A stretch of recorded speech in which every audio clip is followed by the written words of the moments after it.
Mozart, ça va? Ça va très bien, Calam. Et vous, j'espère En, bien. en forme. Ouais, ça va, ça va.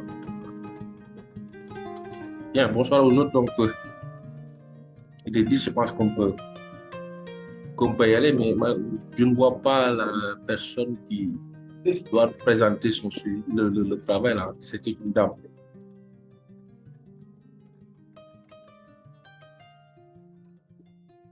Bon, pour ne pas davantage perdre du temps, je pense qu'on va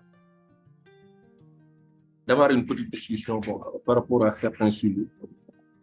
En attendant que la dame qui devait nous présenter le sujet sur l'évolution de la participation à la vie politique et démocratique, non, l'évolution de la participation des femmes à la vie politique et démocratique du Sénégal. C'était le sujet qui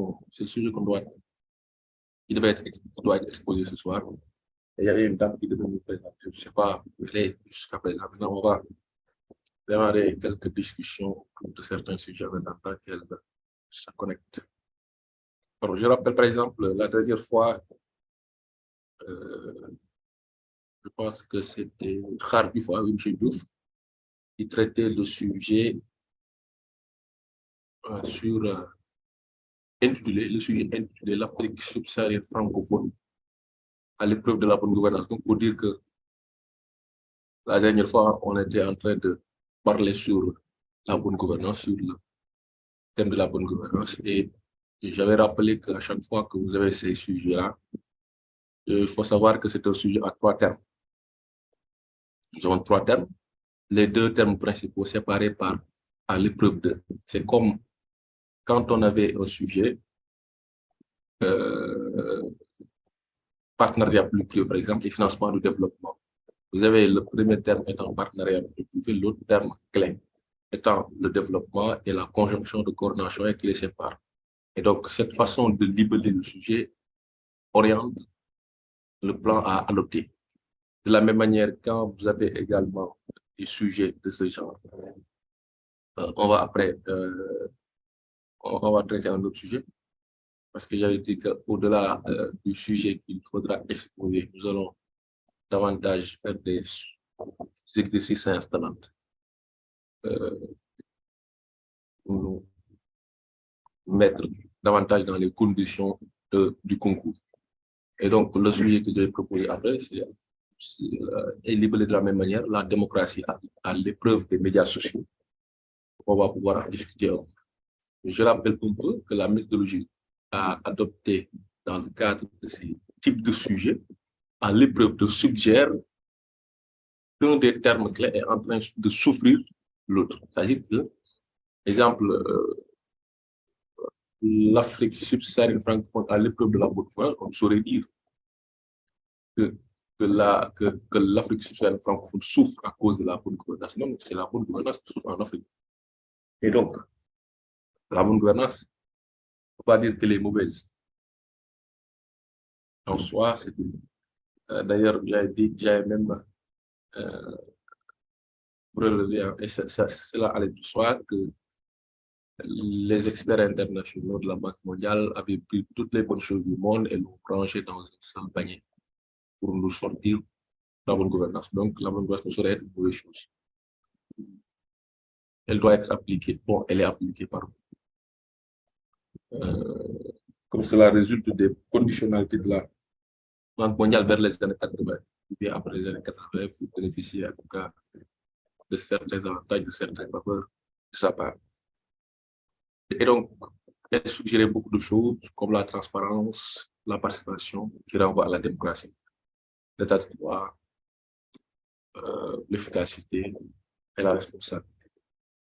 Maintenant, est-ce que l'Afrique subsaharienne francophone, les pays subsahariens de l'Afrique de l'Ouest, est-ce qu'ils s'en sont appropriés positivement le principe? Il y a des efforts, on sait, mais il y a des limites. Maintenant, le sujet, traiter un sujet de dissertation, ce n'est pas seulement sortir tout ce que l'on a sur la bonne gouvernance en Afrique franco-subsaharienne. Il faut toujours développer en termes de la consigne. Il y a une consigne, même si elle est implicite, même si elle ne peut pas le voir pas la détecter à l'œil nu, mais il y a une constante. Dès l'instant que je lui dis à l'épreuve 2, c'est qu'il faut débarrasser des aspects positifs. En Afrique franco-subsaharienne, il y a des points positifs, il y a des efforts qui sont en train d'être faits par rapport à la bonne gouvernance. Prenons le cas de notre pays, si on devait analyser la pratique de l'effectivité de la bonne gouvernance, on ne saurait dire, ou bien si on devait faire un bilan, on ne saurait dire que le bilan est négatif. Pourquoi il y a des aspects positifs? Mais est-ce qu'on a besoin des aspects positifs dans le sujet? Le sujet suggère le plan. Et donc, dans ce cas-là, ce qui est demandé, c'est de montrer en quoi la bonne gouvernance souffre en Afrique. Et donc, dans la première partie, il faut montrer comment la bonne gouvernance est éprouvée en Afrique. D'ailleurs, c'est ça à l'épreuve de la bonne gouvernance est éprouvée en Afrique franco-subsaharienne. Donc, il ne faut pas venir dans le développement et montrer les efforts qui sont en train d'être faits. Ce n'est pas demandé. Peut-être que vous pouvez limiter ça dans l'introduction. Dans les développements, aller directement vers les défis. C'est-à-dire que les contraintes qui se posent pour la bonne gouvernance en Afrique franco-subsaharienne. Véritablement, c'est sur le côté politique et sur le volet socio-économique. Sur le volet politique, on l'a dit la dernière fois. Côté instabilité politique, etc. Donc, côté économique, ce sont les questions de malgouvernance, etc. C'est ce qu'on avait. Excusez-moi, côté économique, le manque de transparence dans la gestion des affaires publiques. Bon, on avait un peu relevé le plus de l'enrichissement ici, la politisation de l'administration qui avait été relevée même par l'IG dans son rapport de 2013, un rapport de l'IG sur la gouvernance. 2013 qui a attiré l'attention sur les dangers de la politisation des cadres de l'administration. Et comme conséquence de ce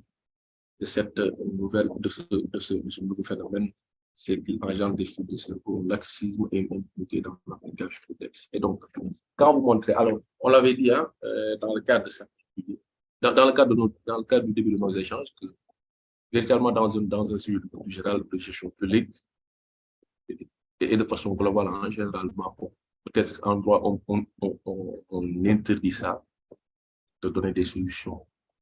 Ce n'est pas la vocation des dissertations juridiques sur des sujets de droit. Et donc, en général, en gestion publique, quand la première partie est négative, forcément la seconde partie préconiser des solutions. Alors, vous avez démontré dans la première partie qu'effectivement, la bonne gouvernance est éprouvée en Afrique francophone. Dans la deuxième partie, il faut préconiser des solutions pour redorer le blason de la bonne gouvernance en Afrique franco-subsaharienne. Et donc, dans la deuxième partie, il y a des solutions. Et je vous ai dit qu'il y a quelques carcans, quelques méthodologies ou bien quelques archétypes que vous pouvez utiliser. Par exemple, à chaque fois qu'il est souhaité de donner des solutions, si vous êtes bloqué pour des institutions très précises, vous avez la possibilité parfois d'utiliser sur le plan préventif, sur le plan répressif. Ces deux ensembles vont ensemble. Par exemple, des mesures à moyen terme, par des mesures à court terme, des mesures à moyen ou à long terme. Bien, quand il s'agit de traiter une menace, vous pouvez même utiliser, par exemple, quand c'est une menace transversale, il faut toujours privilégier la coopération internationale, par exemple, par des stratégies nationales, par le renforcement des stratégies nationales de lutte contre le phénomène concerné, et grand B, par des mécanismes, par le renforcement de la coopération internationale. Donc voilà quelques trucs. Maintenant, si vous avez des études plus précises, vous avez la possibilité de mettre ces études. La dernière fois, ce que l'on avait relevé dans le développement, par exemple, j'avais dit également que c'était un article que j'avais trouvé dans les mélanges du professeur El Boul. Mais pour les solutions, les stratégies pour asseoir la bonne gouvernance en Afrique francophone, on peut mettre en grand dans le renforcement de l'engagement démocratique, c'est-à-dire de renforcer la participation citoyenne par la sensibilisation, par l'éducation civile, par le renforcement de la société civile, de telle sorte qu'elle participe dans le renforcement de la formation, l'alphabétisation, etc. Et dans le grand B, on peut avoir le renforcement des institutions. Par exemple, pour certaines institutions, il faut renforcer les capacités institutionnelles de formation et de développement des compétences, par exemple. Il faudrait également promouvoir davantage la transparence et la responsabilité. Donc voilà à peu près quelques petits pour dire que les sujets de ce genre-là, à l'épreuve de suggérer deux choses, défi et perspective. Défi entendu comme contrainte, comme problème, et pas entendu comme les objectifs à atteindre. Défi entendu comme contrainte. À chaque fois que vous à l'épreuve, sachez directement que le plan que cela suggère, en tout cas, a priori, c'est de montrer dans la plupart les défis que pose là, ou bien les défis posés, ou bien les contraintes de la bonne gouvernance en Afrique francophone, les défis de la bonne gouvernance en Afrique francophone, les problèmes de la bonne gouvernance en Afrique. Et grand 2, vous mettez dans les perspectives, ce sont des perspectives pour surmonter ces difficultés que subit la bonne gouvernance en Afrique francophone. Et dans cette perspective, je vous donne un sujet, comme ça, une dizaine de minutes, vous essayez, une quinzaine de minutes, vous essayez de réfléchir sur un plan. Et voilà le sujet. La démocratie à l'épreuve des médias sociaux. Je vais l'écrire dans la partie messagerie, que ce soit davantage visible.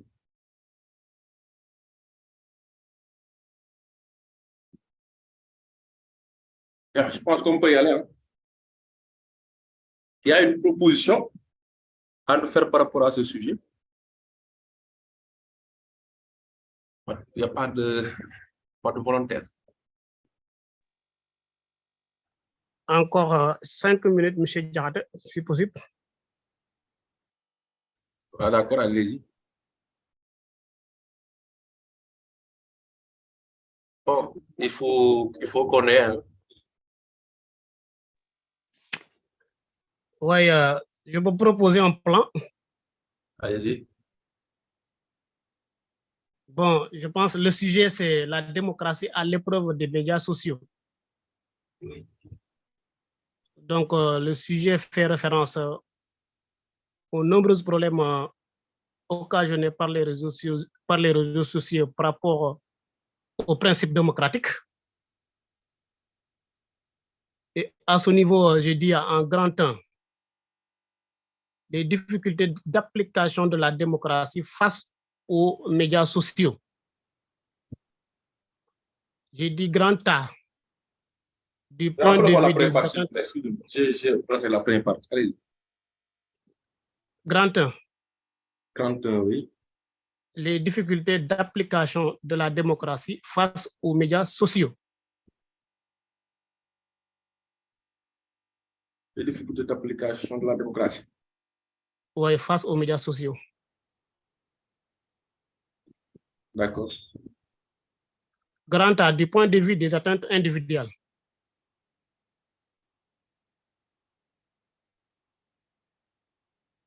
Oui. Du point de vue des attentes individuelles. B, du point de vue des attentes étatiques.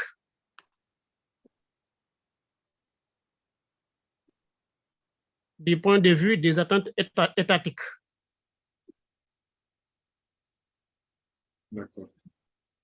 Grand 2, le renforcement de la démocratie face aux médias sociaux.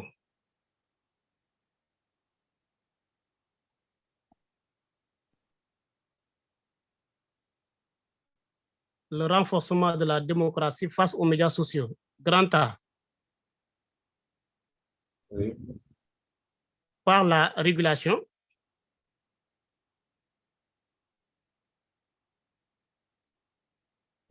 Grand B, par la répression.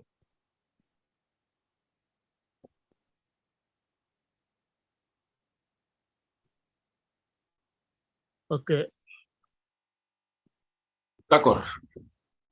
Il y a une autre proposition. Bon, on va prendre peut-être deux autres. Et après, on va corriger et avancer. Maintenant, pour la problématique, peut-être, ou bien? Allez-y. La problématique, je l'ai définie comme telle. Quelles sont les difficultés rencontrées par la démocratie à l'époque ou bien dans un contexte de multiplication des médias sociaux?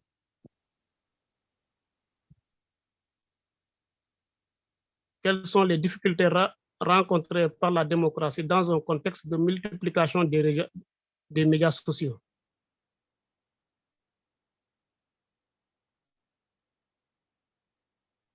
OK, je pense que c'est bon. Oui, d'accord, c'est bon. Bien, qui a une autre proposition? Bien, si je n'ai pas de portée, j'ai obligé de commencer par le bas de la liste. Monsieur Sabet Nias, vous n'avez pas également de plan. Si vous n'avez pas pu dégager de plan, vous pouvez me dire que ce n'est pas le cas et on avance directement. Monsieur Sabet Nias, vous m'entendez?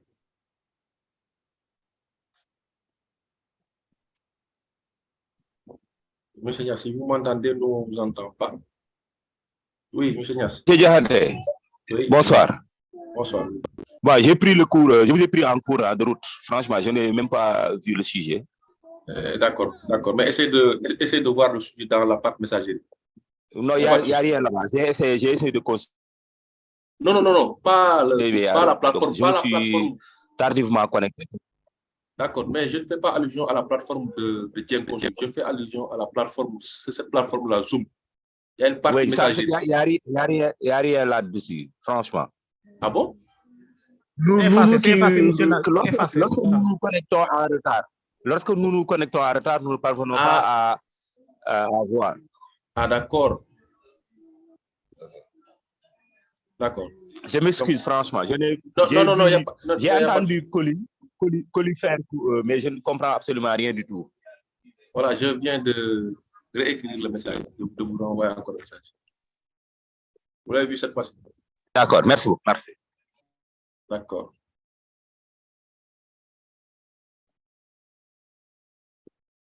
Donc, je rappelle aux personnes qui viennent de se connecter ou qui se connectent en retard, on devait commencer par le sujet de la politique de genre, mais la dame qui dit, c'était Adia Kiag, je me rappelle maintenant, elle n'est pas encore là. Bon, on va essayer de faire des exercices par rapport à ces sujets. Puis on va maintenant, le sujet qu'on traite actuellement, c'est la démocratie à l'épreuve des médias sociaux.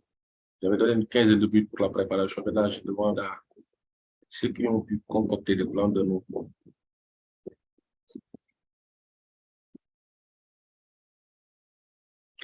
Donc, je dois voir le contenu.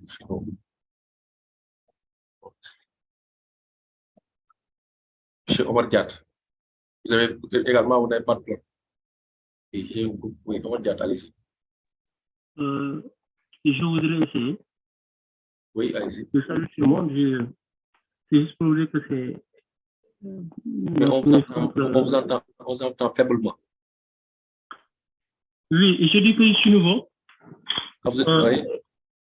Oui, je vais essayer de tenter de faire une proposition. D'accord, allez-y. En grand 1, j'ai mis la démocratie, une équation des médias sociaux.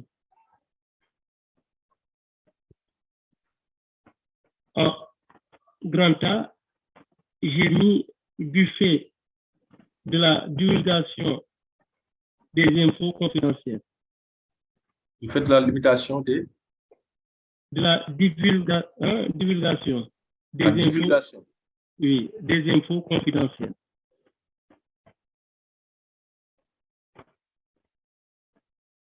D'accord. Le grand B, j'ai mis buffet, mais je n'ai pas trouvé. Vous n'avez pas le grand B? Oui, je n'ai pas trouvé une suite. Mais le grand B,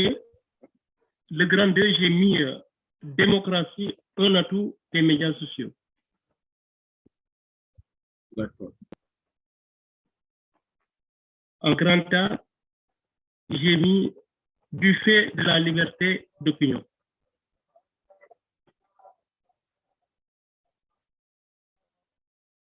En grand B, j'ai mis du fait de la diversité des médias. Du fait de la diversité des médias.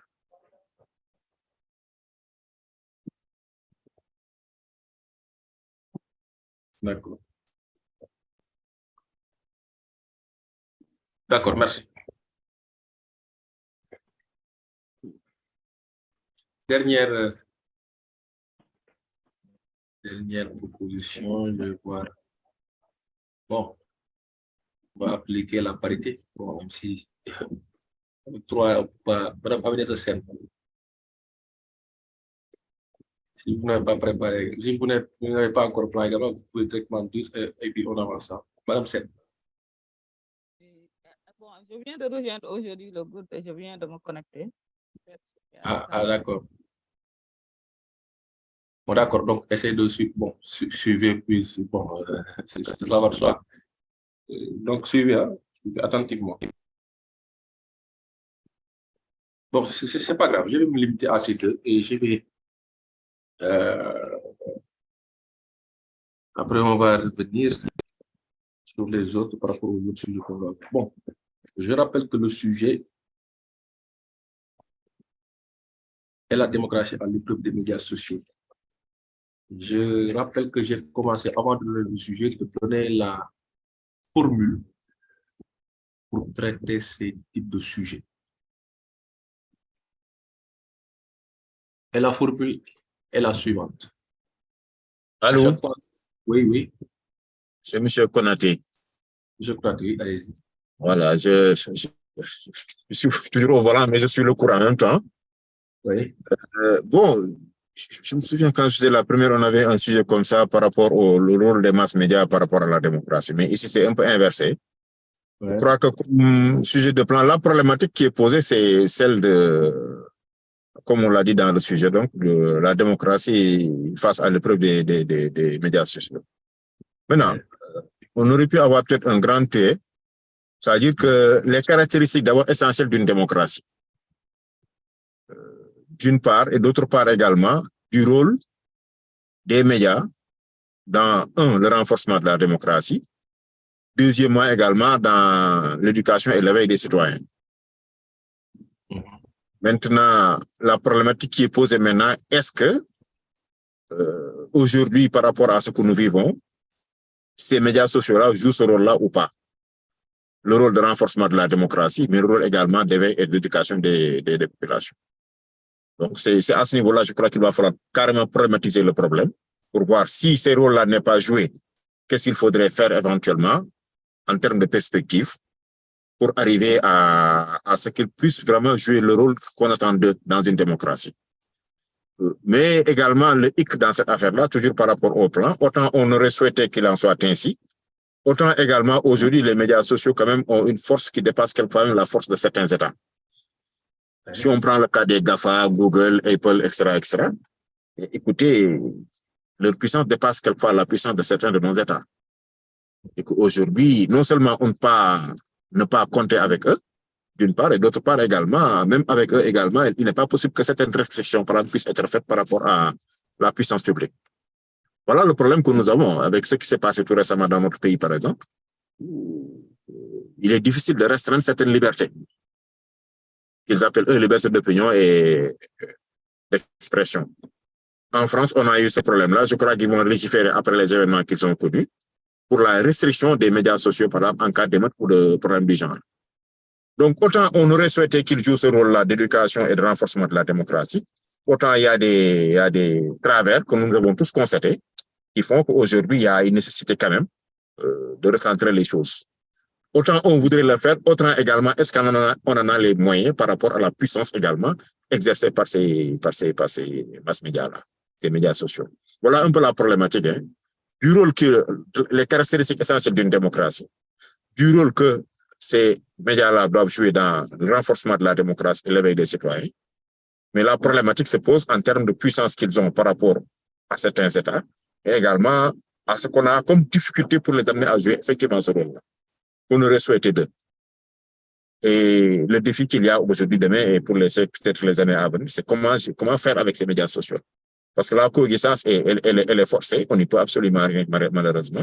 Et même peut-être le défi que ça va relever également, les défis auxquels on aura à faire face, c'est potentiellement la disparition d'autres médias, d'autres que nous avons connus. La presse écrite certainement va disparaître. Les radios que nous avions traditionnellement certainement également vont disparaître. Et ça pose d'autres problèmes également dans nos pays. Vraiment la disparition, en tout cas, ou le profilage donc des médias traditionnels que nous connaissions également. Voilà donc ce que je pense par rapport à ça. Toutefois, aussi, il y a d'autres opportunités qui s'offrent. Hein? C'est quand même des opportunités, malgré tout, malgré les problèmes qu'ils nous posent, mais quand même, c'est quand même des opportunités pour la disponibilité de l'information. Voilà. Donc, il y a, et comme on dit, les avantages et également les inconvénients. Voilà, en gros, ce que je peux dire, c'est de façon très schématique. Peut-être qu'on pourrait renforcer dans le cadre de la rédaction maintenant, une fois que ce plan-là aura été bien échafaudé. Voilà, merci, c'est ce que je voulais dire par rapport à ça. Merci beaucoup. Merci à vous, M. Konaté. Bien, donc, je peux dire qu'on a 3 propositions. Je retiens un peu les idées dégagées par M. Konaté dans son raisonnement. Je recommence. Je rappelle ce que j'ai dit tout à l'heure. Je rappelle également que dans une dissertation, c'est un travail de démonstration qu'il faut faire et par rapport à la consigne, même si la consigne dans le cadre des dissertations d'obédience juridique n'est pas du tout précise. On ne vous dira pas, par exemple, dans la dissertation qu'on faisait en classe terminale, où on dit, par exemple, les dérives des réseaux sociaux, 2 points après avoir relevé les causes et les conséquences, vous proposerez des solutions. Donc là, on ferme dans un carcan en demandant de ne pas dépasser les causes et les conséquences et les solutions par rapport aux dérives des réseaux sociaux. Mais là, nous avons un sujet avec lequel apparemment il n'y a pas de consigne. Il y a une consigne parce que quand on dit la démocratie à l'épreuve des médias sociaux, il y a quelque chose qui est demandé. Ce n'est pas tout ce qui est demandé. On ne demande pas tout ce qui existe entre la démocratie et les médias sociaux. Je parle en termes de développement. Effectivement, aujourd'hui, quand on analyse, mais quand on cherche à articuler la démocratie et les médias sociaux, aujourd'hui, on peut l'analyser de 2 points, positivement et négativement, comme vient de le dire M. Konaté. Il y a des avantages. Aujourd'hui, les médias sociaux constituent véritablement des mécanismes, en tout cas des moyens permettant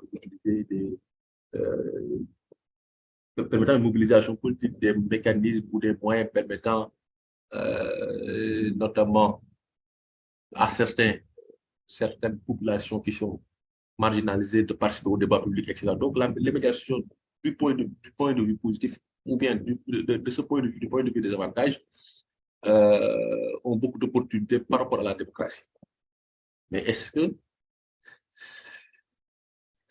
cet aspect-là va devoir apparaître dans notre développement? Maintenant, on va voir ça. Maintenant, à part cette parenthèse, je disais tout à l'heure que un sujet avec à l'épreuve de dans le développement suggère de se débarrasser des aspects positifs. À l'épreuve de signifie de montrer comment la démocratie est éprouvée par les médias sociaux. Je pense que c'est par rapport au plan 2, où en tout cas, il y a un des plans. Maintenant, c'est pas grave, on va y revenir et après on fera une petite conclusion de façon globale. Maintenant, pour le plan de Sagne, les difficultés d'application de la démocratie face aux médias sociaux du point de vue des atteintes individuelles, du point de vue des attaques étatiques. Bon, je pense, et la deuxième partie, le renforcement de la démocratie face aux médias sociaux par la régulation, par la répression. Je pense que Sagne a essayé de respecter la méthode, mais peut-être que certains éléments à revoir. Par exemple, l'intitulé du grand est un peu, à mon avis, je ne sais pas ce que vous en pensez, en tout cas, un peu, par exemple, quand les difficultés d'application de la démocratie, je pense que les médias sociaux, peut-être dans le contexte des médias sociaux. Maintenant, mais c'est surtout par rapport au grand A et au grand B, du point de vue des atteintes individuelles, du point de vue des attaques étatiques. Alors, ici, c'est vrai, hein, les médias sociaux posent beaucoup de problèmes. Mais il faut relever les problèmes que posent les médias sociaux par rapport à la démocratie. Il ne faut pas poser également les autres problèmes que posent les médias sociaux. Les médias sociaux, je renvoie aux réseaux sociaux, hein, les TikTok là, les WhatsApp, etc. Donc, d'ailleurs, il fallait même peut-être commencer par rappeler que la démocratie, c'est un système de gouvernement dans lequel le pouvoir est exercé par le peuple, soit directement, soit par le biais de représentants. C'est ça la démocratie. Quand on parle de médias sociaux, on vise les plateformes en ligne qui permettent aux utilisateurs de créer, partager et échanger du contenu sous forme de messages, d'images et de vidéos. Voilà. En ce sens, ils fournissent pour les individus un espace virtuel avec lesquels ils peuvent interagir les uns avec les autres, former des communautés, partager des informations, exprimer leurs opinions ou participer à des activités en ligne. Donc, de ce point de vue, véritablement, les médias sociaux se positionnent comme des espaces d'expression, en tout cas des leviers de renforcement de la démocratie. Mais autant ils sont des leviers de renforcement de la démocratie, autant ils desservent la démocratie. Donc, quand vous décidez de développer les modalités ou bien les manières, ou bien comment en tout cas les médias sociaux desservent la démocratie, il ne faut pas démontrer tous les problèmes que posent les médias sociaux. Effectivement, avec les médias sociaux, il y a des atteintes individuelles. Par exemple, le cyberharcèlement, par exemple, les chantages, etc., etc. Ça pose également des problèmes pour l'État. Par exemple, les diffusions de fausses nouvelles, etc. Mais ça, est-ce que ce sont des problèmes liés à la démocratie? Est-ce que ce sont des atteintes qui déteignent sur la démocratie négativement? Non, je ne pense pas. Je pense que ce sont des problèmes des médias sociaux, mais ce ne sont pas des problèmes des médias sociaux articulés à la démocratie. Or, ici, quand vous dites les difficultés d'application de la démocratie face aux médias sociaux, dans le A et dans le B, parce que je le rappelle, je ne cesse de rappeler la dissertation juridique, le plan, c'est comme un dialogue entre vous et le correcteur. Le correcteur, c'est comme s'il vous demandait, il vous posait la problématique. C'est lui qui est l'auteur de la problématique en vous demandant quelles sont les difficultés rencontrées par la démocratie dans un contexte de développement des médias sociaux. Je pense que vous avez posé une excellente problématique. C'est ça. Aujourd'hui, supposons qu'il y a le correcteur qui vous demande quelles sont les difficultés rencontrées. Vous dites, grand 1, les difficultés rencontrées sont les suivantes. Grand A, du point de vue des attaques individuelles et du point de vue des attaques étatiques. Moi, ça veut dire que la lecture que j'ai de vos grands A et de vos grands B, c'est plus des problèmes des médias sociaux de façon globale et pas de façon orientée vers la démocratie. Alors, il faut que donc, dans le grand A et dans le grand B, qu'on puisse repérer des problèmes posés par les médias sociaux à la démocratie. Mais les atteintes individuelles, c'est vrai, hein, dans les atteintes individuelles, on va y avoir quelques répercussions sur la démocratie, mais en tout cas, l'intitulé aurait davantage été clair. Toujours suivant, c'est vrai, hein, quand il y a des problèmes, dans le grand 2, vous donnez des pistes de solutions, quoi. Même si certaines seront difficiles à concrétiser. Maintenant, par la régulation et par la répression. Mais ça, si vous êtes là, est-ce que vous n'avez pas l'impression que par la régulation et par la répression, ça ne veut pas dire la même chose? Parce que dans la régulation, il y aura forcément, la répression.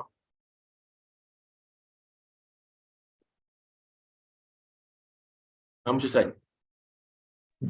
Oui, vous avez parfaitement raison, monsieur Diakhaté. Notamment lorsque vous avez parlé du grand temps, effectivement, parce qu'il y a également un problème qui se pose. À mon avis, j'ai un peu hésité parce que je risque également d'évoquer des problèmes que nous avons rencontrés tout récemment. Oui, et souvent, on nous demande de faire attention par rapport au contexte actuel, parce qu'on ne sait pas quel correcteur on va rencontrer aussi. Est-ce que vous voyez? Donc, c'est pour des questions de méfiance, parce que aussi, par moment, on est obligé de relater ce qu'on a vécu, ou bien ce dont on a l'expérience. Maintenant, par rapport effectivement au grand 2, vous avez effectivement raison, la régulation et peut-être la répression peuvent être mis dans un sous-chapitre.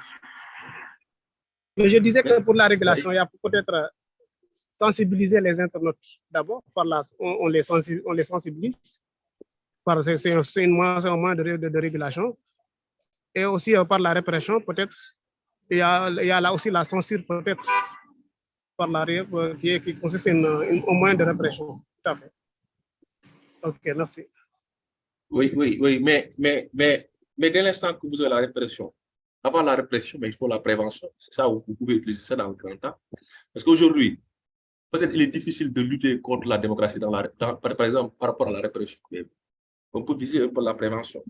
Maintenant, par exemple, le sujet, je le dis encore une fois, là, c'est l'articulation entre démocratie et comment les médias sociaux, les réseaux sociaux peuvent déteindre négativement sur la démocratie. Mais c'est avec par exemple, avec la propagation de la désinformation, automatiquement et de façon systématique, on peut lancer une campagne de désinformation contre certains candidats. Là, on a, par exemple, un aspect, un lien direct entre la démocratie et les médias sociaux. Par exemple, la propagation de la désinformation. Parce que, même s'il y a des avantages, les médias sociaux desservent en même temps la démocratie. Par exemple, en agréant la diffusion de fausses informations. Donc, parce qu'avec les médias sociaux, l'information se propage rapidement et facilement, sans vérification ni filtrage adéquat. Ainsi, la désinformation peut influencer les processus démocratiques tels que les élections. Des campagnes de désinformation ciblées peuvent viser à décréditer des candidats, à propager des rumeurs diffamatoires ou à manipuler les opinions des électeurs. Même par ailleurs, on peut, avec les médias sociaux, on peut les utiliser pour manipuler l'opinion publique en répandant des informations biaisées ou mensongères, ce qui va entraîner une influence par rapport aux études, par rapport aux croyances, par rapport au comportement des individus, en sapant peut-être la confiance dans les institutions démocratiques. Parce que, donc, ce qui veut dire que, par exemple, avec la propagation de la désinformation, on a des problèmes que posent les médias sociaux à l'encontre de la démocratie par rapport aux élections et par rapport également à la confiance, à la légitimité des institutions démocratiques. Donc, voyez, moi là, je suis en train de ressortir des problèmes que posent les médias sociaux et qui ont un lien direct avec la démocratie, qui ont un lien direct avec quoi? Avec les quelques éléments de la démocratie, avec les élections, avec les institutions démocratiques. Donc, la propagation de la désinformation que les médias sociaux facilitent déteint négativement sur la démocratie de ce point de vue. D'un autre point de vue également, ça nuit ou bien ça diminue la qualité du débat public. Les médias sociaux ont exacerbé les problèmes d'incivilité et de discours de haine en ligne. Dans ces conditions, les médias risquent d'entraver un dialogue constructif. Et non seulement d'entraver un dialogue constructif, mais ils peuvent dissuader les personnes d'exprimer leurs opinions, en particulier celles appartenant à des groupes marginalisés. Donc, donc voyez, moi, les A et les B, par exemple, dont je propose, ce sont des problèmes posés par les médias à l'encontre de la démocratie. Et on va sentir donc dans le A et dans le B que les intitulés sont parce que là, si je suis ma logique de raisonnement, donc dans le grand A, je mets quoi? La propagation de la désinformation et dans le grand B, une diminution de la qualité du débat public. Et tous ces deux éléments-là ont un rapport direct avec la démocratie. Donc, pour reprendre ce que je disais, que c'est un dialogue entre vous et le correcteur vous demande quels sont les défis, et en tout cas, quelles sont les mesures envisagées pour relever les défis posés par les médias sociaux à la démocratie. Maintenant, avant de préconiser des solutions, vous pouvez dire, bon, je préfère rappeler d'abord les défis, les contraintes posées par la démocratie, pas posées par les médias sociaux à l'encontre de la démocratie. D'abord, c'est le grand A, il y a la propagation de la désinformation, mais ensuite, il y a une diminution de la qualité du débat public, toujours dans cette logique de lui répondre, et malgré donc ces problèmes. Parce que généralement, je dis, quand un sujet se présente sous forme de branche, dans la deuxième partie, il faut voir comment la combattre. Mais le problème, c'est que quand ton sujet se présente sous deux avatars, vous avez des aspects positifs et vous avez des aspects négatifs. Maintenant, si vous faites la balance, vous vous rendrez compte que peut-être ce que le phénomène apporte est très important par rapport aux contraintes qu'il pose. Autant chercher comment vivre avec une sorte de résilience. Et aujourd'hui, les médias sociaux sont très importants. Il est très difficile de les combattre. Je pense que je crois que l'a dit tout à l'heure. Maintenant, que faudrait-il faire? Mais ça veut dire que ce n'est pas la fatalité. Il y a au moins quelque chose à faire. Et je pense que sur le plan préventif, on pourrait par exemple avoir dans le grand âge sur le plan préventif. Par exemple, essayer, pourquoi pas. Et je pense que je suis en train de vous dégager la préparation que j'ai faite, par exemple, sur le plan préventif. Qu'est-ce qu'on pourrait, par exemple, essayer d'incorporer dans les programmes scolaires? Ça, c'est tout à fait possible. Hein. Comment la promotion même de l'éducation numérique et de la pensée critique. Essayer d'incorporer dans les programmes scolaires dans les programmes scolaires de nos enfants ou de nos frères, des programmes qui vont leur permettre d'utiliser efficacement les outils numériques. Ils vont leur permettre de comprendre les enjeux liés à la vie en ligne et de développer une conscience des risques associés à l'Internet. Donc, ce sera un programme qui touchera quelques domaines tels que la sécurité en ligne, la protection des données personnelles, la gestion de l'identité en ligne et la maîtrise des outils de recherche de communication. Leur inculquer également la capacité de remettre en question les informations. De ne pas faire exclusivement comme certains de nos parents, certains de nos amis. Quand ils ont des messages WhatsApp, automatiquement, ils transfèrent sans même remettre en question les informations, sans même vérifier les sources, sans même se soucier de la... ou bien sans même aller vers la détection de la désinformation et à considérer différents points de vue avant d'attirer des conclusions ou de partager des informations. Ils ne le font pas. Mais on pourrait donc, dans le cadre de la prévention, essayer d'asseoir une promotion, essayer de faire de la promotion de l'éducation numérique. Ça peut être une solution. On peut même mettre la promotion de l'éducation numérique ou bien sur le plan préventif. Mais quand on met sur le plan préventif, on pourra dépasser le cadre de l'éducation numérique, peut-être en y mettant peut-être des campagnes de sensibilisation. Parce que là, si vous mettez sur le plan préventif, c'est plus englobant. Vous avez la possibilité de mettre d'autres choses, des campagnes de sensibilisation pour l'usage. Tout ça, c'est dans le cadre de l'éducation numérique. On pourrait également le renforcement de la gouvernance numérique. Et quand je parle de la gouvernance numérique, c'est pour également avoir un étude global qui nous permettra de mettre l'accent sur la réglementation dont fait allusion M. Cheng. Donc, dans ce cas-là, la réglementation, donc, dans cette orientation, il faudrait donc renforcer la démocratie à l'ère des médias, qui va inclure la nécessité d'une réglementation, mais qui est adaptée pour protéger les droits des utilisateurs, garantir la transparence des plateformes, encadrer la publicité politique et les campagnes d'influence sur les médias sociaux, etc. Maintenant, ça, c'est un premier aspect. Donc, essayer de renforcer la réglementation, essayer de faire de cette sorte qu'on ait une réglementation adoptée aux médias sociaux. Maintenant, de l'autre côté, mais c'est là également sur le plan plus difficile à concrétiser, mais bon, on constate qu'aujourd'hui, il y a des avancées qui sont en train d'être faites à ce niveau. On pourrait exiger plus de transparence sur les politiques de modération et de gestion des données et mettre en place des mécanismes de signalement efficaces afin de lutter contre les abus et la désinformation. Et là, dans ce cas-là, ce sera aux acteurs des plateformes en ligne ou aux acteurs en ligne, par exemple, certains des GAFA,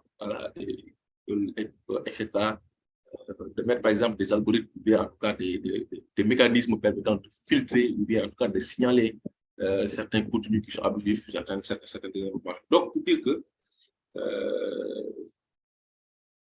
aujourd'hui, oui, très bien, l'éducation et la citoyenneté numérique, c'est très bien, c'est ça, l'éducation à la citoyenneté numérique.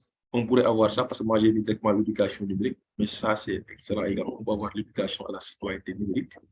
Donc, pour dire que, si je dois résumer, mais en regardant également le travail qui nous a été proposé par Diata, je pense que c'est ça, Diata. Voilà. Pour ne pas conclure rapidement, M. Diata, la démocratie, une équation des médias sociaux. Non, ce sont les médias sociaux qui sont une équation pour la démocratie.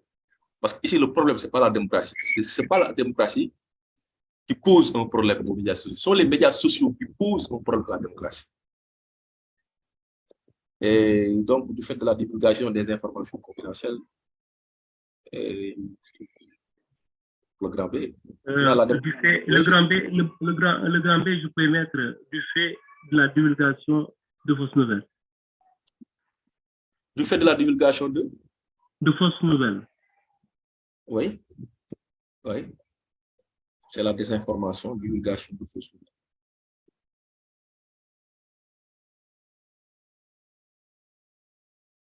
Oui, maintenant, il faudrait donc voir l'intitulé du grand 2. Ce n'est pas la démocratie qui est une équation des médias sociaux. Ce sont les médias sociaux qui constituent une équation pour la démocratie.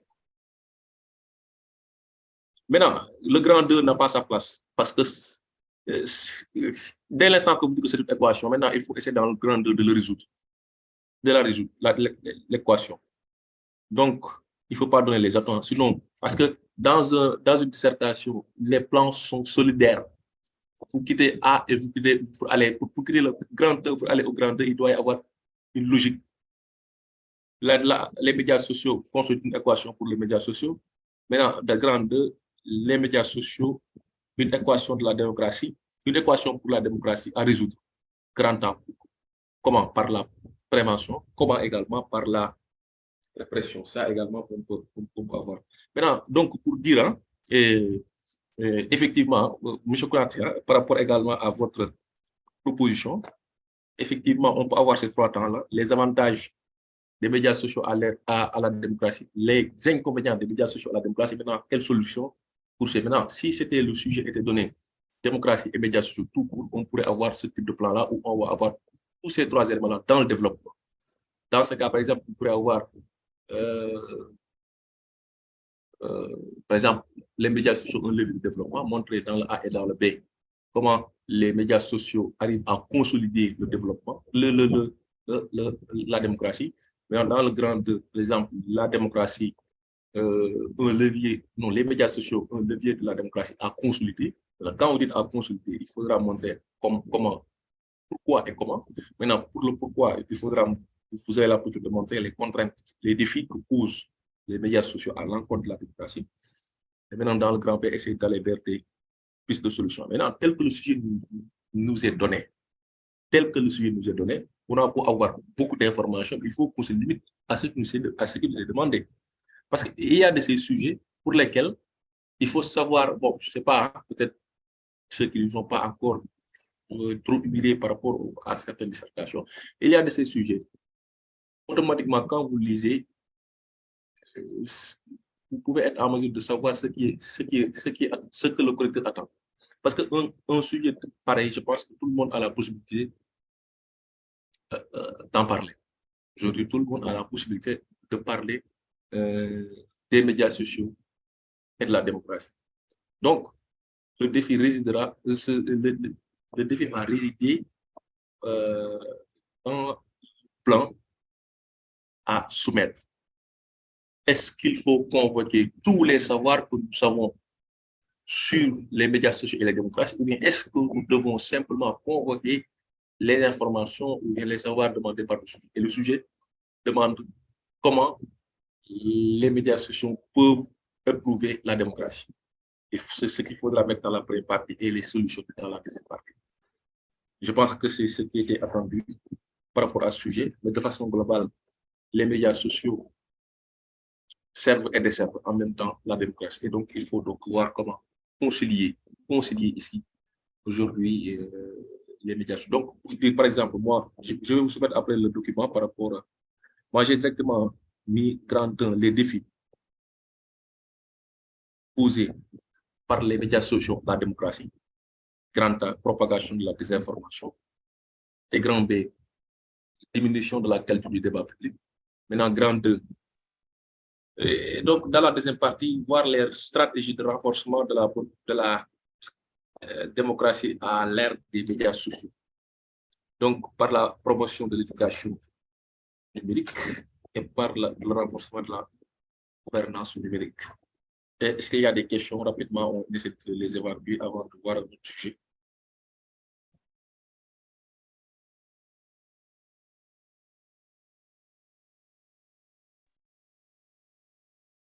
Allô? Oui, je crois. M. Diakhaté, vous avez fait quand même un bon exposé. Je pense que nous qui avons proposé, nous nous rendons compte que nous avons passé un peu à côté par rapport aux invités. Je pense que c'est très bien et que peut-être nous allons prendre note. Peut-être à signaler aussi qu'il serait intéressant aussi de revenir sur les sujets à 3 termes aussi, si possible. Merci.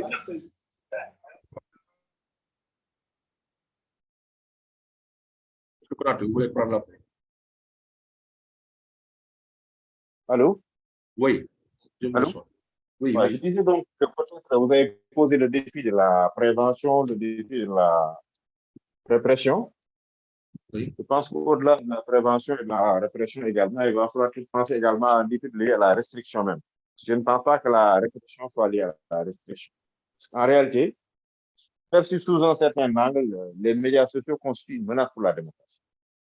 Oui. Une véritable menace, notamment de manipulation de masse. Bon, je prends juste les exemples politiques. Hein, et je crois qu'une puissance comme les États-Unis où on a vu que, par exemple, l'élection de Trump a posé beaucoup de problèmes avec les influences qu'il y a eu avec ce que les Russes auraient fait.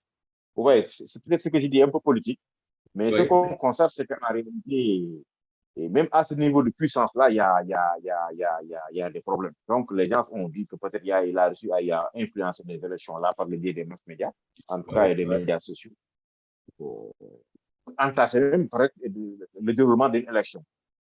Bon, de la même façon également, j'ai eu à discuter avec des partenaires chez moi qui me disent qu'ils ne blaguent pas avec ces questions. Il y a des réseaux sociaux, par exemple, qui ne faut pas prospérer chez eux. Donc là, il y a des restrictions plus et simples. C'est valable en Chine, c'est valable en Russie. Il y a des restrictions. Bon, ce n'est pas une dictature, mais je pense qu'en certain moment aussi, avant même de passer à une phase répressive, il faut penser d'abord à une certaine restriction, quoi. Je crois que la France, qui est un exemple de démocratie quand même, on a subi des contre-coups et tout récemment, je le disais tout à l'heure, ils sont en train de réfléchir sur comment légiférer pour la restriction des médias sociaux en cas de démocratie. Ça participe quand même à l'activation ou en tout cas à l'exagération ou à l'aggravation, soit à travers les mais que tout le monde ne perçoit pas de la même façon. Donc, il y a au-delà de la pression, au-delà de la également, il est éventuel, le cas où serait nécessaire de procéder à des restrictions également. Il y va également de la survie de certaines nations. Nous autres pays du tiers-monde qui n'avons pas certains moyens comme ces grandes puissances-là, nous sommes très exposés aujourd'hui. Très impuissants face au GAFA. Très impuissants. Il paraîtrait que quand il y a des restrictions au Sénégal, il y a des trucs comme je crois Google, je ne sais pas si YouTube, il y a ces trucs testés au niveau de ça. Vous voyez, c'est la force de ces États, de ces organisations par rapport à nos petits États. Donc, pour moi, il y a une question de souveraineté nationale également qui est posée. Et que, quelle que soit également la force également de ces organismes-là et de ces médias, que les États puissent quand même mettre en avant leurs intérêts et notamment la question de la souveraineté et de la sécurité de l'État. Donc, il y a le défi nécessairement de la restriction qu'il va falloir également penser comme parmi les solutions. Parce que c'est des menaces contre les défenses. Autant il y a des avantages, mais les avantages nous aident. Il faut voir également le côté négatif et comment faire face à ça.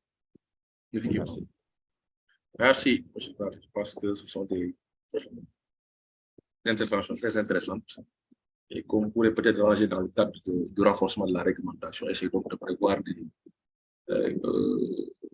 avant même la répression, effectivement, la restriction.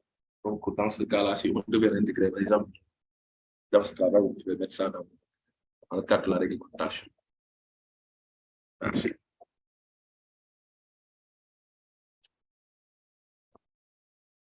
D'autres interventions? Sinon, on passe à un autre sujet.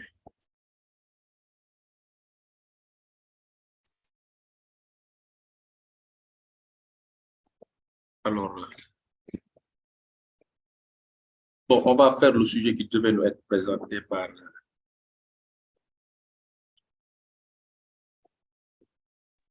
Oui, Lazare. Oui. En fait, j'ai appelé Adjaratou Diagne. Oui. Mais en fait, elle est indisponible pour pouvoir venir. Elle s'excuse auprès de tout le monde. Donc, depuis toute cette semaine, elle ne s'est même pas connectée parce qu'elle a dit qu'elle a des engagements quelque part. Elle n'a pas pu se connecter. Donc, elle s'excuse. Parce que je t'ai entendu tout à l'heure parler d'elle. Donc, je l'ai appelée au téléphone. D'accord. Donc, elle m'a expliqué que malheureusement, elle ne peut pas présenter le sujet là. D'accord. Voilà, ça c'est pour info juste. D'accord, merci. Je t'en prie. Alors, l'autre sujet, parce que on s'est rendu compte que depuis un certain moment, également, les sujets d'ordre général donnés à la Cour des comptes étaient puisés dans le cadre des politiques sectorielles posées par l'UEMOA. Et maintenant, donc, on a essayé de ratisser large parce que également, ce sont des politiques sectorielles qui aujourd'hui se posent comme des priorités. Hein. Et donc, parmi ces politiques sectorielles, on a essayé d'en tirer un certain nombre de sujets. Maintenant, j'ai partagé par la messagerie l'autre sujet. C'est le sujet qui devait nous être présenté par Mme Diagne. Et donc, là, on vient de dire qu'elle est indisponible. Et donc, c'est un sujet très intéressant l'évolution de la participation des femmes à la vie politique et démocratique du Sénégal. Et là aussi, peut-être une quinzaine de minutes. Préparez ça, après on va discuter sur le sujet. Bonsoir, chers amis. Je pense qu'on peut y aller. Hein. Il y a une proposition par rapport à ce sujet. Monsieur Si, Karim aussi, est-ce que vous pouvez nous gratifier d'une proposition par rapport à ce sujet? Bon, d'accord. On a la proposition de monsieur. Oh, ouais, voilà, j'ai fait une petite proposition. Bon, sauf que moi-même, je permets de me critiquer dans ma première partie. Parce que quand on dit dans la vie politique et démocratique, bon, quand c'est juste uniquement politique, je pense que le plan que je propose pour tenir. Mais quand on y ajoute démocratique, c'est là où mon problème se pose parce que on sait que on a une république démocratique peut-être à partir de l'indépendance, alors que j'ai analysé la participation donc des femmes dans cette vie politique. C'est pourquoi j'ai dit dans un grand temps, donc une participation à la vie politique et démocratique pré-indépendance limitée dans la lutte indépendantiste, mais limitée également dans le processus de prise de décision, parce que les femmes, en fait, dans cette période-là, donc étaient juste peut-être consultées dans certaines contrées, mais ne participaient pas forcément à la prise de décision, même s'il y avait des femmes quand même leaders qu'on pouvait donc remarquer dans cette lutte, dans cette période pré-indépendance. Et après, il y a la deuxième partie, parce qu'on parle d'évolution, donc c'est pourquoi j'ai scindé ça en deux temps. Et l'autre temps, c'est la période post-indépendance. J'ai dit qu'il y a une participation à la vie politique et démocratique post-indépendance émancipante. Émancipante dans quel sens? Dans le sens donc dans les instances de décision, parce qu'on note beaucoup plus de près la présence des femmes dans ces instances de décision, avec notamment l'acte fort, c'est l'entrée de la dame Caroline Faye à l'Assemblée nationale, je pense en 1967, si j'ai bonne mémoire. Et l'autre chose, c'est dans les limites démocratiques, et surtout là, je pointe du doigt le fait que les femmes aujourd'hui sont chefs de parti et également elles participent autant que peut se faire dans le débat donc public pour en tout cas mener des actions démocratiques consolidantes. Donc c'est ça que j'avais un tout petit peu en tête par rapport à ce plan-là. Merci. Bon, d'autres propositions. Bon, si on n'a pas d'autres propositions, bon, je préfère poser quelques questions à Si par rapport à son plan. Bon, vous avez la possibilité également de réagir par rapport à son plan également. Mais moi, je vais simplement poser quelques questions. Mais Si, qu'est-ce qui... Bon, aujourd'hui, quels sont les... Vous avez dit dans la deuxième partie qu'aujourd'hui, on peut noter une participation émancipante, une participation à la vie politique démocratique post-indépendance émancipante. Bon, après m'avoir un peu expliqué l'adjectif, pourquoi, bon, vous entendez quoi en disant émancipante? Maintenant, je voudrais, au-delà de cette clarification, par exemple, vous me rappelez un peu les facteurs explicatifs de cette émancipation. Donc, vous dites, qu'est-ce qui aujourd'hui est à l'origine du développement de la participation des femmes à la vie politique et démocratique au Sénégal? Quels sont les ressorts? Ok, d'accord. Donc, quand je dis que c'est émancipante, donc c'est parce que peut-être la femme est beaucoup plus présente dans la vie politique et démocratique au Sénégal, surtout pendant cette période depuis l'indépendance. Naturellement, il y a une évolution qui s'est faite, même si à un moment donné, c'est en temps de cycle, mais néanmoins, aujourd'hui, on ne peut pas nier qu'il n'y a pas une émancipation donc des femmes, même s'il y a des actes peut-être légaux ou réglementaires qui ont contribué fortement à cela. Donc, les facteurs qui expliquent cette émancipation, c'est d'abord la participation des femmes dans les instances donc, de prise de décision. D'abord, l'Assemblée nationale, avec, comme je l'ai dit tout à l'heure, l'entrée de Caroline Faye dans le gouvernement, dans l'Assemblée nationale, d'abord, ensuite dans le gouvernement donc, de Senghor. Après, on continuera cette évolution jusque dans la période d'Abdoufou. On notait également des femmes qui étaient beaucoup plus présentes dans le mouvement. Mais le point, disons, d'inflexion, en tout cas, le point le plus élevé dans cette évolution, c'est l'avènement de Mama Diorgoy comme étant la première femme, première ministre donc, du Sénégal. Et de l'autre côté, en 2008, avec la loi sur la parité, ça a permis quand même d'augmenter, d'accroître la présence des femmes à l'Assemblée nationale avec ce système paritaire-là et dans les autres instances au niveau donc, des partis politiques, parce que les partis politiques sont obligés dans ce sens-là de se conformer par rapport à cette parité. Donc ça, c'est dans les instances. De l'autre côté aussi, les partis politiques étaient pour leur grande majorité dirigés par les femmes. Et on se rappelle, dans les élections présidentielles de 2012, il y avait quand même un parti politique qui était des prétendants donc, pour le pouvoir, dirigés par bon, j'oublie un peu son nom, mais la femme là qui était la présidente de Parena en 2012, donc était également un facteur explicatif. Les dernières élections législatives, on a vu également une femme diriger la liste, donc une des plus grandes coalitions, donc la coalition Benno Bokk Yaakaar, en l'occurrence, voilà, il y a beaucoup de partis politiques qui sont animés, dirigés par les femmes. Dans les débats publics aussi, on se rend compte beaucoup plus aujourd'hui qu'il y a la présence des femmes qui donnent leur opinion. Donc la liberté d'expression, aujourd'hui également, elle frappe aussi bien les femmes que les hommes. Voilà quelques facteurs, en tout cas, qui me permettent de dire qu'il y a une participation émancipante des femmes dans la vie donc, politique et démocratique du Sénégal depuis l'indépendance.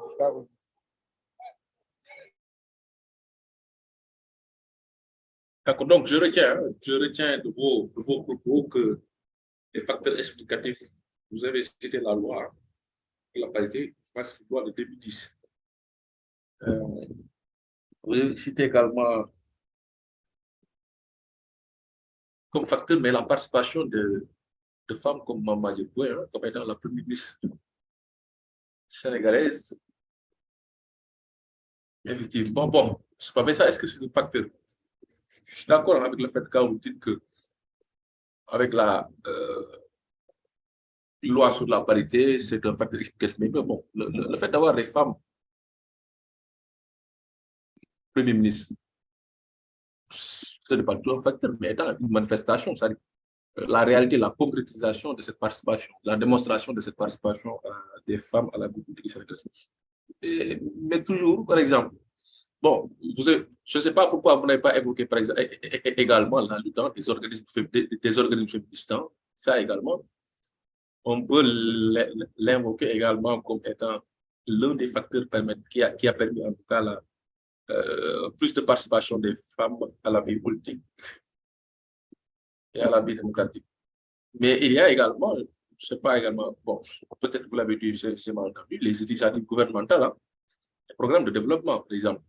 Étant donné que le Sénégal a créé plusieurs organismes chargés de promouvoir l'égalité des sexes, soutenir la participation politique des femmes, comme la création d'un ministère de la femme, de la famille et du genre, qui travaille à la promotion des droits des femmes et à l'intégration de la dimension genre dans les politiques. Donc voilà, je ne sais pas si vous l'avez dit, mais moi, peut-être que je n'ai pas bien entendu, mais aujourd'hui, véritablement, si on devait expliquer cette dimension, en tout cas les facteurs qui expliquent aujourd'hui l'évolution, dans le bon sens, dans l'évolution positive de la participation des femmes à la vie politique et démocratique du Sénégal, il y a le facteur juridique, il y a des réformes juridiques. Il y a des réformes juridiques, il y a la réforme il y a la loi de 2010 sur la parité qui impose un quota de 50% de femmes sur les listes électorales pour les élections locales et législatives également. Ce qui fait qu'aujourd'hui, sur une liste, ce problème s'est posé récemment. On ne développera pas trop sur la question. Donc aujourd'hui, pour les élections locales, pour les élections législatives, il faut que la liste, il faut avoir un quota de 50% sur la liste. Il y a également la réforme constitutionnelle de 2006 qui a intégré des dispositions spécifiques sur la parité et l'égalité entre les femmes et les hommes. Donc, parmi les facteurs explicatifs à l'évolution de la participation des femmes, il y a les réformes juridiques. Il y a également l'implication des organisations de la société civile et des mouvements féministes qui ont joué un rôle essentiel dans la promotion de la participation des femmes à la vie politique, par des actions de plaidoyer. Nous avons aujourd'hui des mouvements féministes, bon, l'un des mouvements féministes, en tout cas au Sénégal, les plus, en tout cas dynamiques actuellement. Nous avons par exemple l'AGS, l'Association des juges sénégalaises. Et si vous. Et cette association a un document qui traîne sur le net, hein, que vous pouvez trouver, brochure, et exactement, qui porte sur le leadership des femmes en politique au Sénégal, et que vous pouvez trouver facilement sur le net. Et dans cette brochure, elle essaie d'expliquer, au-delà des facteurs explicatifs, comment, avec des données chiffrées, hein, en montrant, par exemple, de 1960 jusqu'à 1962, à nos jours, la participation des femmes à la vie politique, par exemple, à l'Assemblée nationale, dans le gouvernement, dans les instances locales, de telle date, parce que moi, par exemple, j'ai pu relever que, par exemple, par rapport à la présence des femmes dans l'hémicycle, dans le Parlement, de 1900, je pense que la première législature date de, je l'avais noté, 1967, je pense. 67 ans, c'est ça. 67 ans, ben, c'est là où Caroline Faye, je pense. Le document là dont on parlait, oui. Je me souviens, c'est pourquoi quand vous avez dit évolution de la femme, automatiquement j'ai pensé à ce document-là. L'association, je pense, des femmes juristes. J'ai préparé une conférence sur justement la participation des femmes dans la vie politique au Sénégal. Ah d'accord, vous, hein? Oui, parce que mon document, disons, de travail, principalement, c'est ce document-là dont vous faites allusion. Effectivement, il y a des données très, très détaillées et chiffrées sur l'évolution donc de la participation des femmes depuis la période pré-indépendance. C'est pourquoi d'ailleurs j'ai suivi un tout petit peu leur logique dans mon plan pour parler d'abord de la période pré-indépendance avec, disons, quelques leaderships féminins qu'on a remarqué, on connaît tous dans la lutte donc pour l'indépendantisme, notamment pour ce qui est, par exemple, du Wallo, des femmes comme Yacine Boubou, Aline Sitoé Diatta, et de suite pour quelques-unes. Maintenant, depuis la période 1961, je pense qu'il n'y a pas meilleure référence que ce document-là pour comprendre la participation donc, des femmes. Et à la fin, ce qui est important dans ce document, vous l'avez dit, les femmes montrent en fait les facteurs qui limitent, qui peuvent bloquer même cette participation. C'est parmi ces facteurs, je me rappelle, qui se pose la question donc des moyens. Aujourd'hui, les femmes n'ont pas forcément les moyens pour disons, mener à bien leur politique. C'est pourquoi elles suggèrent un petit peu aux femmes de mener également des activités génératrices de revenus. Parce que les politiques, c'est des moyens. Et quand on n'a pas les moyens, on est obligé de suivre les autres qui ont les moyens. Parce qu'on a, comme on dit, qui tient les cordes de la bourse, à la limite, tient les décisions. Surtout la politique en Afrique, au Sénégal. C'est comme ça que ça se passe. Donc, ils préconisent aux femmes d'aller vers la conquête de ces ressources-là qui leur permettent d'être autonomes. C'est ça, d'être autonomes économiquement parlant, pour marquer davantage leur participation dans la vie politique. Il y a aussi des questions de solidarité entre femmes. Oui. Et ils préconisent donc de cultiver la solidarité entre elles pour comprendre qu'une femme, c'est une femme. C'est pourquoi d'ailleurs, vous l'avez dit, dans les dernières élections législatives, il y a un réseau des femmes leaders, quelque bord que ce soit. En tout cas, elles ont fait la promotion de beaucoup de femmes dans tous les partis politiques pour que des femmes dirigent des listes dans leur localité. C'est pourquoi je pense que dans ces dernières élections, on a eu le taux de participation donc, des femmes le plus élevé dans des élections locales et le taux également donc, de femmes qui ont dirigé des listes le plus élevé pendant ces dernières élections locales-là. Et aujourd'hui, ça se sent. Il y a beaucoup de mairies, beaucoup de localités qui sont également dirigées par les femmes. Donc, ce document-là, c'est très accessible, je pense, sur le net. C'est un bon document pour avoir des informations détaillées sur cette évolution-là. Bon, effectivement, moi, je ne sais pas ce qu'en pensent les autres, mais je pense que votre plan-là, il est pas mal, il est acceptable. Peut-être que... Excusez-moi, M. Diakhaté, de vous avoir coupé. Non, il n'y a pas de souci. Je pense que vous avez un très bon plan, mais qui demande véritablement d'avoir des ressources, supposons, pour quelqu'un qui n'est pas peut-être, qui n'a pas peut-être fait des révisions ou bien en tout cas des recherches assez poussées pour ou bien en tout cas quelqu'un qui n'a pas fait l'histoire de la politique sénégalaise.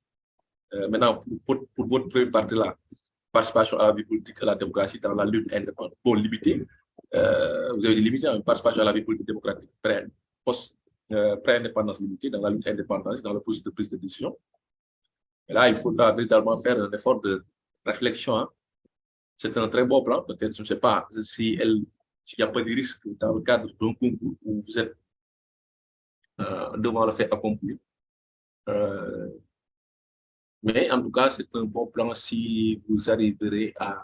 Mais bon, forcément, vous allez arriver, vous l'avez dit. Je pense que c'est un plan pour lequel on ne peut pas dire qu'il n'y a pas de cohérence. Voilà. Donc, comme vous l'avez dit, hein, et je pense que ça rejoint même l'autre plan de Doudou, qui lui est allé directement en montrant qu'il y a une évolution mitigée. Bon, peut-être que également, ça va nous même permettre de clarifier que, par exemple, si je suis la logique de tout, en montrant une évolution mitigée, d'avancer vite d'abord et une évolution remarquable après. Je suppose que le sujet doit être circonscrit dans la fréquence temporelle juste après les indépendances jusqu'à nos jours.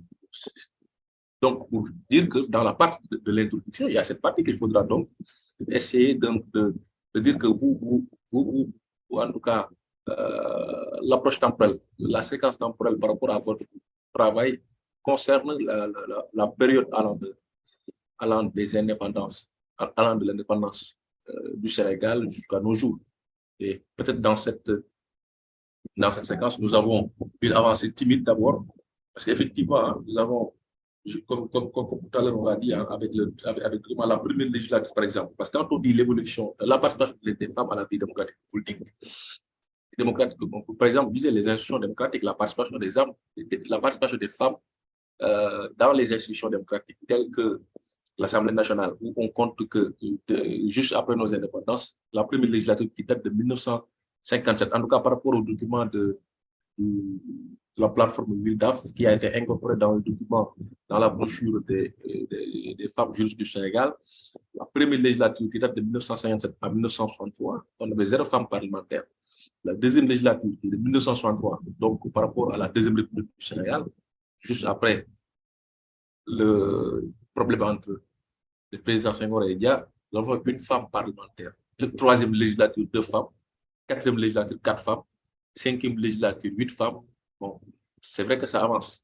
13, 18, après il y a un recul, 14, 19, 20. Aujourd'hui, en tout cas dans la 13e législature, je n'ai pas encore les données pour la deuxième législature, mais la 13e législature, celle de 2017 jusqu'à 2021, on avait 71 femmes parlementaires. Donc, on pourrait dire qu'il y a une avancée mitigée. Par rapport également, mais ce n'est pas seulement là-bas, il y a également les instances locales. Hein. Est-ce que les femmes sont bien représentées dans les collectivités territoriales et tout ça, vous verrez ça dans le document. J'ai partagé ça ou bien vous pouvez trouver ça sur le net. Donc, il y a des avancées importantes. Maintenant, ce qui explique ces avancées, c'était ma question pour Karim aussi, c'est qu'effectivement, les facteurs expliqués de l'évolution de cette participation sont de divers ordres. Il y a le facteur juridique, les réformes économiques, les initiatives gouvernementales, mais il y a également les mouvements féministes hein, qui ont beaucoup participé à l'évolution de la participation des femmes à la vie politique. Maintenant, concrètement, quelles sont les évolutions qu'on peut trouver, c'est avec les progrès en faveur de la participation des femmes. Aujourd'hui, il y a l'augmentation du nombre de femmes élues dans les institutions politiques. Je pense que peut-être c'est ce qui a fait allusion à doute. Il y a également la participation active des femmes dans les organisations politiques et les partis politiques. Alors, le problème, c'est que peut-être que c'est dans ce qui va faire la différence entre nos plans, le plan de peut-être moi par exemple, la direction que j'ai est celle de Doudou, c'est que nous, par exemple, pour le plan de Karim, peut-être là également, c'est pas là où vous allez relever. C'est vrai, hein, il y a une participation timide ou limitée avant les indépendances, une participation émergente, ça plus poussée après les indépendances, mais vous, par exemple, dans votre plan, vous n'aurez pas la possibilité d'aller au-delà de cette évolution. Certes, il y a des évolutions, mais il y a toujours également des choses à améliorer. Il y a toujours des choses à améliorer. Et ces choses à améliorer sont de divers ordres également. À la persistance, aujourd'hui, des défis à une participation effective des femmes. Il y a des défis. Il y a les pesanteurs socioculturels. Je pense que c'est ce que tu as essayé de faire en disant par la levée de pesanteurs socioculturels. Les pesanteurs socioculturels. Il y a toujours le faible niveau d'instruction et de formation des femmes. Il y a la persistance des pratiques traditionnelles. Et ça, c'est également dans le document. Je n'ai fait que reprendre certains éléments. Le faible niveau d'instruction et de la formation des femmes. Aujourd'hui, les choses commencent à bouger. Je pense que avoir écouté dernièrement le ministre de l'Enseignement supérieur par rapport au bac, il dénombrait le nombre de candidats et le nombre des femmes était plus élevé que le nombre des hommes. Il y a la persistance de pratiques traditionnelles néfastes, comme les mariages d'enfants. Et il y a le poids des préjugés et des perceptions culturelles sur le rôle des femmes. Aujourd'hui, on pense que certainement, peut-être, certains ont toujours la même pensée que Molière qui disait qu'il n'est pas bien d'être qu'une femme apprend et chasse dans bien de choses. Gérer la dépense quotidienne doit être ses occupations. Peut-être que c'est toujours cette perception que nous avons. Et on voit ici des dames qui disent le contraire, rien que par leur présence. Mais au-delà même des pesanteurs sociaux culturels, nous avons également des obstacles politico-économiques. Sous-représentation des femmes au sein des organes de décision politique, manque de soutien politique et de mentorat, par exemple, violence et intimidation politique, inégalité économique, accès aux ressources financières limitées. Tout ça également peut être également des blocages, des obstacles par rapport à la présence des femmes dans les instances politiques. Et maintenant, étant donné qu'il y a des pesanteurs, maintenant, on doit penser vers des solutions. Comment faire pour... ce sera certainement, en tout cas au Sénégal, ce sera un combat difficile. Une réalité socio-culturelle, une réalité socio-culturelle. Mais c'est un travail de Pénélope, c'est-à-dire que c'est un travail qu'il faut toujours remettre sur les rails, en commençant par l'éducation. Bon, de la part de l'effectivité de la loi, mais de quelle loi, par exemple? Est-ce qu'il y a une loi ou bien je peux faire allusion à la loi sur la parité? Là également, peut-être qu'on pourra l'évoquer. Le renforcement des compétences pourrait être préconisé comme solution. Les campagnes de sensibilisation, bon, étant donné que c'est grâce à, au moins, aux campagnes de sensibilisation que nous en sommes là, il ne faudrait pas donc relâcher et accélérer. L'utilisation du digital, c'était des éléments que j'avais vu également sur le document. Et donc, c'était un peu pour revenir et pour que vous sachiez que dans ce concours-là, il faut exclure aucun type de sujet. Tous les types de sujets peuvent se présenter. Ce n'est pas seulement des sujets que l'on peut se targuer des sujets techniques, comme la question de la démocratie, la question du changement climatique. Bon, on verra ces sujets-là. Mais la politique genre également est un sujet qui est une préoccupation. J'avais même envisagé un autre sujet que j'avais préparé. Peut-être que la semaine prochaine, on aura l'occasion d'en discuter et qui porte toujours sur la politique genre. C'était d'ailleurs... Oui, les droits des femmes sur le foncier en Afrique de l'Ouest, avancées, limites et perspectives au Sénégal. Mais bon, c'est un sujet que j'ai déjà traité, donc on aura l'occasion d'en discuter la semaine prochaine. Peut-être que vous pouvez préparer et essayer de faire des recherches, essayer d'avoir des idées sur l'évolution, sur les droits des femmes, pas simplement l'évolution, sur les droits des femmes, sur le foncier en Afrique de l'Ouest, Maintenant, en prenant comme exemple précis le cas du Sénégal.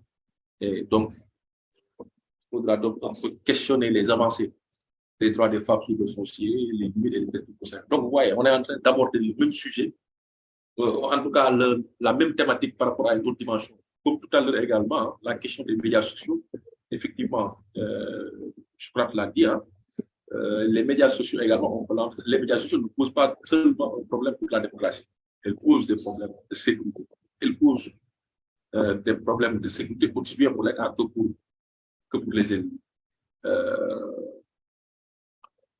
Elles posent même souvent on a tendance à occulter cette question, mais les médias sociaux posent également des problèmes de santé mentale. Posent également des problèmes de santé mentale. C'est dire que nous peut-être qu'on n'a pas la possibilité de faire le tour de la thématique en proposant divers sujets parce qu'on a un temps qui est limité. Maintenant, ce sera à vous avec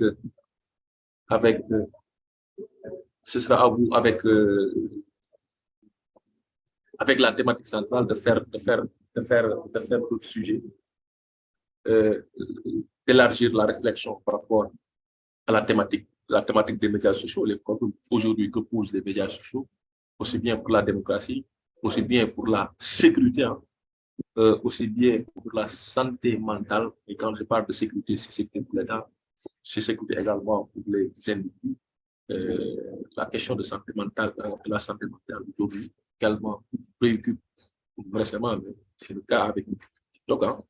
Je pense qu'elle est en voie, ce n'est pas encore le cas, elle est en voie d'être interdite aux États-Unis.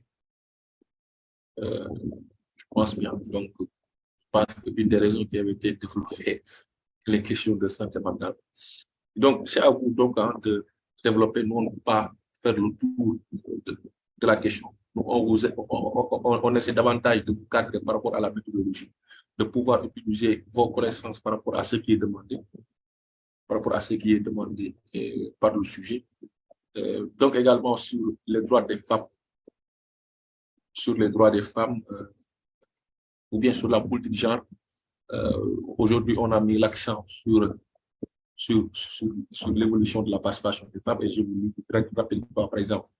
Moi, j'ai montré en restant dans la séquence post-indépendance, montré dans la brève partie qu'il y a une évolution significative dans la participation des femmes à la vie politique et démocratique du Sénégal. Et dans le grand art, j'ai d'abord montré des facteurs explicatifs de cette évolution. Les réformes juridiques, il y a la mise en place de réformes législatives et constitutionnelles, comme la loi 2010 sur la parité qui impose un quota de 50%, la réforme constitutionnelle de 2016, deuxième facteur explicatif, les initiatives gouvernementales, programmes de développement, comme la mise en place d'un ministère de la Santé. Il y a l'implication également des organisations de la société civile et des mouvements féministes, qui jouent un rôle essentiel dans la promotion de la participation des femmes à la vie politique par des actions de plaidoyer, des campagnes de sensibilisation, et rassemblements, des manifestations, des conférences pour attirer l'attention sur les enjeux de genre en politique et pour revendiquer des réformes favorables à la participation. Au-delà des facteurs explicatifs, j'ai essayé de montrer dans la deuxième partie les manifestations, les progrès réalisés en faveur de la participation des femmes, l'augmentation du nombre de femmes élues dans les institutions en me basant sur le rapport BILDAF Sénégal sur la participation des femmes au Sénégal, bilan constructif, et qui est incorporé dans le document que j'ai évoqué tout à l'heure.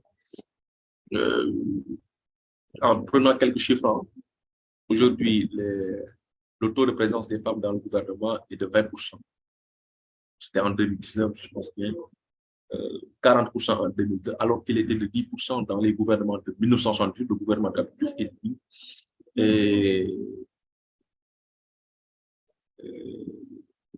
et en 1981 avec le gouvernement d'Habib Thiam également.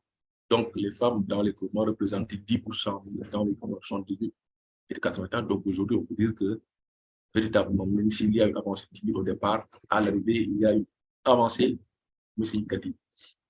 Dans l'Assemblée nationale également, j'ai essayé de montrer ces éléments. Mais dans la deuxième partie, j'ai montré que la participation des femmes aujourd'hui est perfectible. Pourquoi? Parce qu'il y a la persistance des défis, comme les pesanteurs socioculturelles, les obstacles socioculturels. Et dans le grand B, il y a nécessité de les renforcer. Comme pour dire que dans la préparation, j'ai montré une évolution. Dans la deuxième partie, il faut tout de même également poursuivre cette volonté de renforcer. Pourquoi? Parce qu'il y a toujours la persistance des pesanteurs qui existaient avant. Et comment? Maintenant, essayer de renforcer la représentativité des femmes par le renforcement des compétences, les campagnes de sensibilisation, de journée financière, l'utilisation du digital, etc. Et donc, voilà, de façon ramassée, ce que l'on pouvait dire ou ce que l'on pourrait apporter comme conclusion par rapport à nos travaux de ce soir. Il faudrait donc davantage renforcer nos compétences par rapport à la méthodologie. J'insiste toujours sur la méthodologie. Vous avez beau avoir beaucoup de connaissances et généralement, travailler avec des professionnels ne pose pas de difficultés en termes de connaissances. Et généralement, le défi qui se pose par rapport à c'est la méthodologie. Comment par rapport à toutes les informations, vous avez essayé de les coller par rapport à ce qui vous est demandé par rapport au sujet. Et donc, c'est sur ces considérations que je retourne la parole pour voir s'il y a des préoccupations, des questions avant qu'on lève la séance et avant d'attribuer des sujets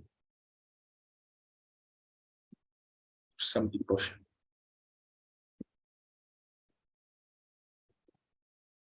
Alors, donc, pour samedi prochain, déjà, le premier sujet est connu. Je le mets comme ça sur la partie messagerie, comme ça. Les droits des femmes sur le foncier en Afrique de l'Ouest, avant ces limites. Et je pense qu'il y a même un document de l'UEMOA sur Google que vous pouvez trouver, donne à peu près des chiffres hein, par rapport à l'évolution des droits des femmes sur le foncier en Afrique de l'Ouest. Voilà. Maintenant, vous avez des sujets où le plan est presque donné avant ses limites et perspectives. On vous demande de vous prononcer sur les avancées des droits des femmes sur le foncier au Sénégal. On vous demande de vous prononcer sur les limites des droits des femmes et on vous demande de faire des perspectives. Donc, n'allez pas au-delà des avancées, des limites et des perspectives par rapport aux droits des femmes sur le foncier au Sénégal. Donc, il nous faut un volontaire. J'avais demandé à une dame la dernière fois parce que le sujet était un sujet genre pour nous faire l'honneur de nous présenter vos préoccupations, votre vision par rapport à la participation des dames. Et malheureusement, elle n'est pas disponible. Je ne sais pas si je dois encore choisir une dame ou choisir un homme.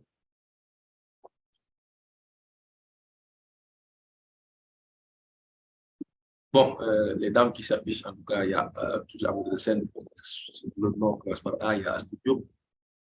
De qui de vous deux vais-je donner le sujet? Madame Sen, vous êtes partante. Étant donné que vous êtes nouveau, on va voir, ça pourrait vous permettre de voir, par exemple, là où ça pose problème par rapport à la méthodologie, comme à vous, Madame Studio. Maintenant, par rapport au plan de travail, je fais le plan de travail seulement. Si vous voulez, vous pouvez faire une introduction et un plan de travail. Comme ça, on va corriger, je vais corriger personnellement pour vous dire là où ça pose problème. Et maintenant, si c'est bon, on passe à la correction. C'est à vous de voir. Mais en tout cas, au moins faites un plan détaillé. Plan détaillé, pas peut-être vous limiter au A et au plus. Étant donné que vous avez une semaine, vous pouvez par exemple, sur le grand A, peut-être faire quelques tirés en donnant les grands points. Et dans le grand D'accord. C'est bon, ça ne pose pas de problème. D'accord, je vais essayer. D'accord, il n'y a pas de souci. Ok, alors, merci. On fera après 2 autres sujets, après votre exposé. Maintenant, c'est installant comme on l'a fait ce soir. Et donc, sur ce, s'il n'y a pas d'autres questions, je pense qu'on va devoir lever la séance et nous donner rendez-vous. Dans les semaines à venir, on aura un sujet sur les changements climatiques, sur l'environnement de façon globale, dans le domaine politique, secteur de l'environnement, et un autre sujet sur les enjeux et problématiques de la gestion pétrolière et gazière au Sénégal. on verra également d'autres problématiques. Maintenant, s'il n'y a pas d'autres questions, je pense qu'on peut lever la séance.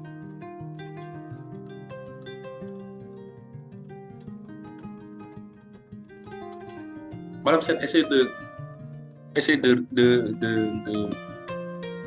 prendre notre temps par rapport au sujet, parce que si on ferme la plateforme, le sujet va disparaître. D'accord.